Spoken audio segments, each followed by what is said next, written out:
What killed T-tops? Was it bad engineering, safety concerns, or simply the changing tastes of drivers? What if I told you that one of the most daring roof designs in car history wasn't just a styling trick, it was a revolution? When the 1968 Corvette Stingray first hit the streets with its iconic T-top panels, it wasn't just a car, it was freedom on four wheels. Throughout the 70s, they became legends on muscle cars like the Pontiac Trans Am, and even found their way into Japanese icons like the Nissan 300ZX. But the very feature that made them unforgettable, those removable roof panels, also became the reason for their downfall. Leaks, rattles, and safety concerns slowly chipped away at their glory. And yet, whispers of a comeback still linger today. Buckle up, because in this video, we'll uncover the shocking truth behind the rise, the fall, and the possible rebirth of T-tops. If you love classic cars and nostalgia, smash that like button, subscribe to Regal Rides, and tell us your T-top memories in the comments. The birth of T-tops, 1968 Corvette Stingray. But before they became a legend, they started as a bold experiment. The year was 1968, and the American auto industry stood at a crossroads. Safety regulations were tightening, and convertibles, once the ultimate symbol of open-air freedom, were under fire. GM's engineers faced a dilemma. How do you give drivers the thrill of the wind in their hair without sacrificing the strength of a solid roof? The answer came in the form of the third-generation Corvette Stingray, and with it the world's first production T-top roof. Instead of a full convertible, Chevrolet crafted a coupe with two removable roof panels separated by a sturdy central bar. It wasn't just a clever design, it was a revolution. The T-top gave owners the best of both worlds, the breezy freedom of a drop top and the rigidity of a hard top. And when the panels came off, the Corvette's sweeping curves and aggressive stance looked even more exotic, like something pulled straight out of a futuristic concept sketch. But beyond engineering, there was emotion. Sliding those glass panels out on a summer evening made drivers feel connected to the road in a way no ordinary coupe could. It was bold, it was different, and it carried the Corvette into a new era of cool, rebellion, and raw freedom. And nothing screamed cool louder than a car with T-tops. Pontiac saw the trend first, and made it their signature with the Firebird Trans Am. Slide those panels out, and suddenly you weren't just driving, you were starring in your own action movie.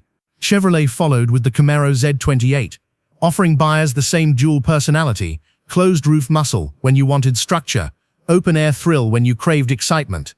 Even Dodge got in on the act with the Challenger, cementing T-tops as a badge of performance. What made T-tops special in this era wasn't just design, it was identity. They became the car culture accessory of the 70s, a mark that said you weren't content with ordinary. Young drivers loved them because they blended practicality with wild style. They looked futuristic parked at a drive-in and felt like freedom on the highway. For a generation battling gas prices, inflation, and cultural change, T-tops became a way to hold on to joy and individuality.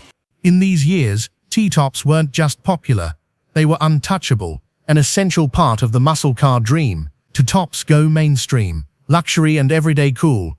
But it wasn't just muscle cars that wore T-tops proudly. By the mid-1970s, the T-top had jumped from the drag strip to the driveway.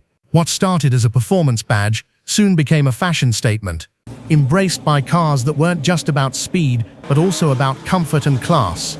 Chrysler rolled out the Cordoba, marketed as personal luxury, and when you slipped those roof panels off, suddenly even a heavy cruiser felt young and carefree.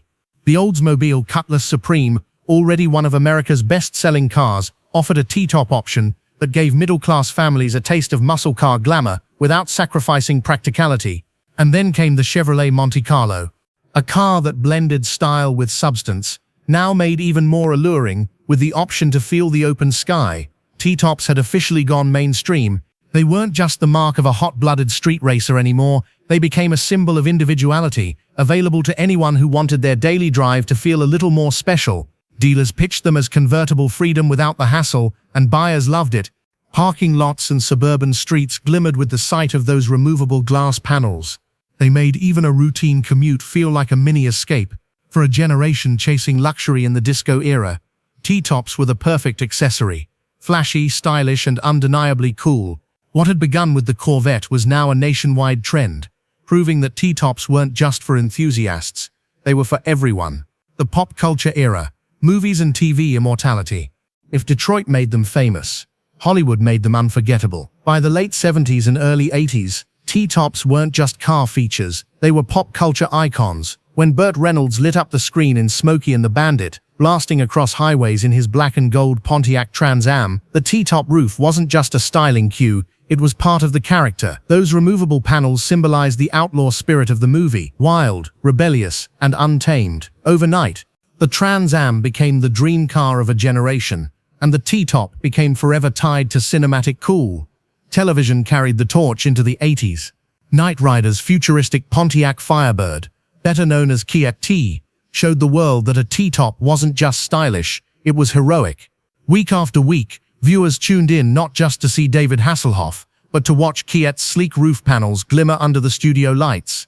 For millions of kids, it wasn't just a car, it was the car, a rolling symbol of power, mystery, and innovation.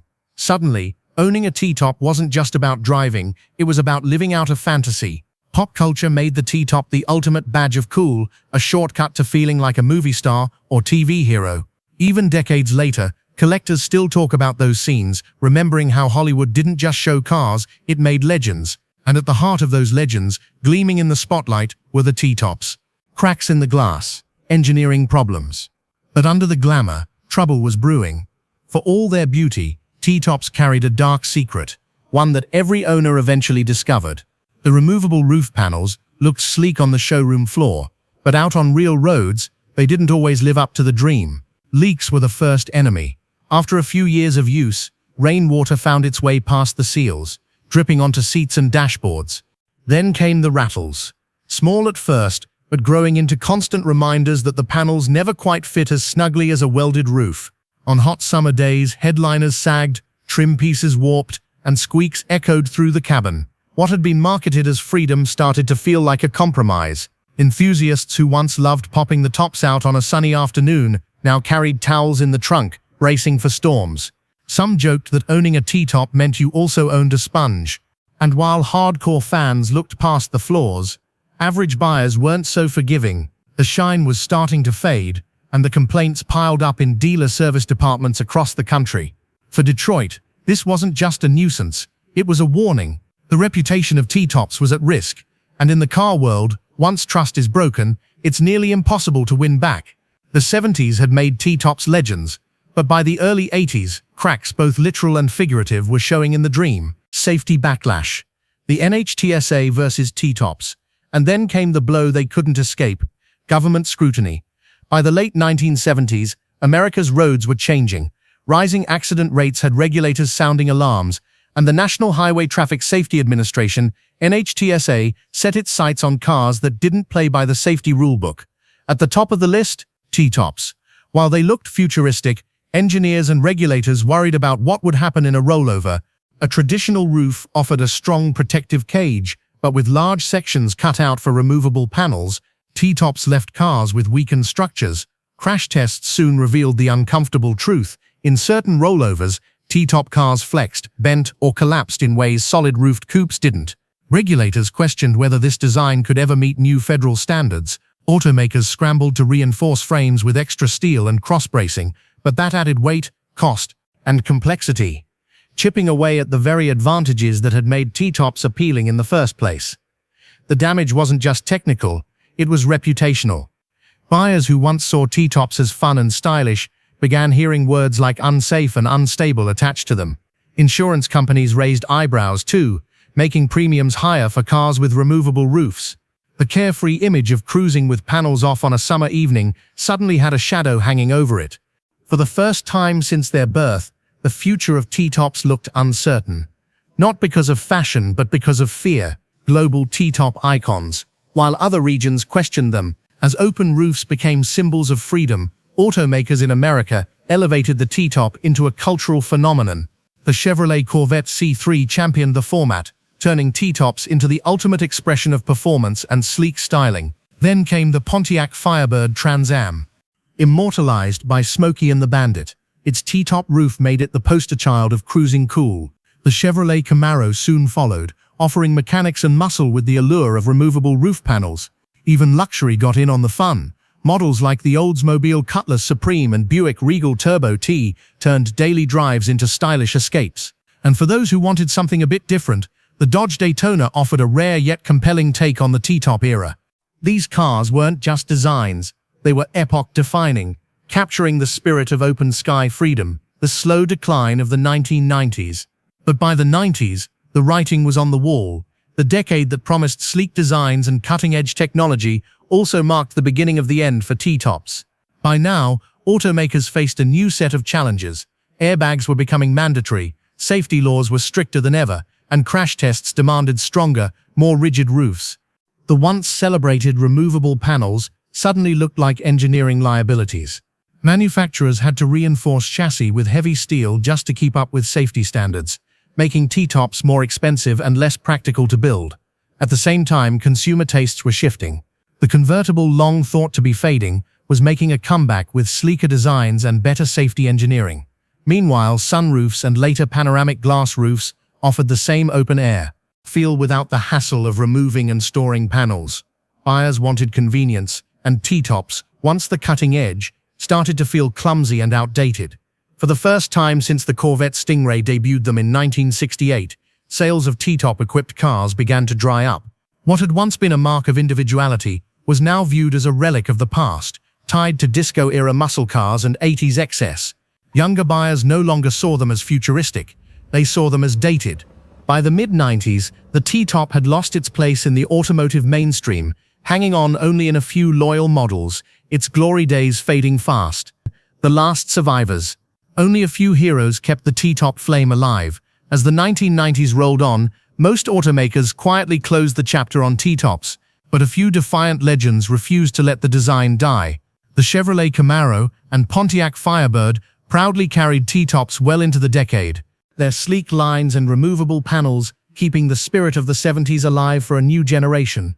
Slide those glass panels out of a 95 Z28 or a Firebird Formula, and suddenly you were transported back to the golden days of muscle-loud engines, open skies, and pure attitude. Meanwhile, Japan gave us one last taste of futuristic flair with the Nissan 300ZX. Offered with T-tops through the 90s, it blended turbocharged performance with a roof that could disappear in minutes. For many enthusiasts, it was the perfect marriage of technology and tradition, a modern supercar with a nostalgic nod. By the late 90s, however, these survivors stood nearly alone. Convertibles, sunroofs, and new panoramic glass roofs had stolen the spotlight. But among enthusiasts, the appeal of the T-top was quietly shifting. No longer just a trendy option, it became a badge of nostalgia, a reminder of an era when cars were bold, expressive, and unafraid to break the rules. When the final Firebird and Camaro, with T-tops, rolled off the line in 2002, it felt like the end of an era. Yet even as production stopped, a new legend was already forming, the T-top as a collectible, a piece of history frozen in time. Whispers of a comeback, restomods and customs. And just when you thought the T-top story was over, a new generation of builders and dreamers began breathing life back into the legend. Across car shows and custom garages, restomod shops started cutting into steel roofs once again, reviving the unmistakable silhouette of the T-top. Imagine a '69 Camaro with modern suspension, fuel injection, and a pair of gleaming glass panels that lift out just like they did half a century ago. Or a custom Mustang, reimagined not as a convertible, but with T-tops that blend retro cool with 21st century craftsmanship. Collectors too have fueled the resurgence.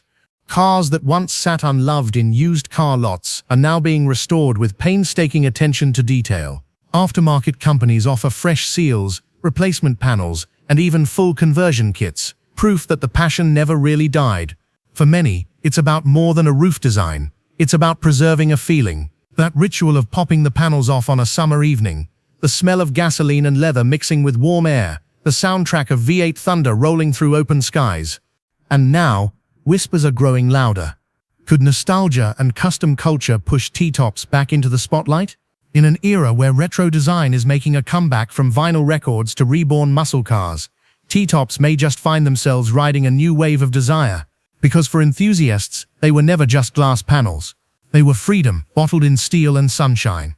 From their daring birth with the '68 Corvette, to their glory days in the Trans Am, to their fall under safety laws, and now their rebirth through customs and restomods.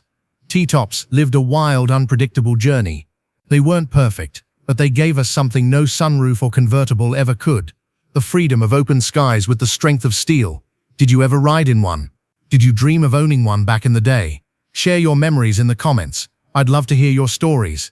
And if you enjoyed this trip down memory lane, make sure to like, subscribe, and join us here on Regal Rides for more legendary car history.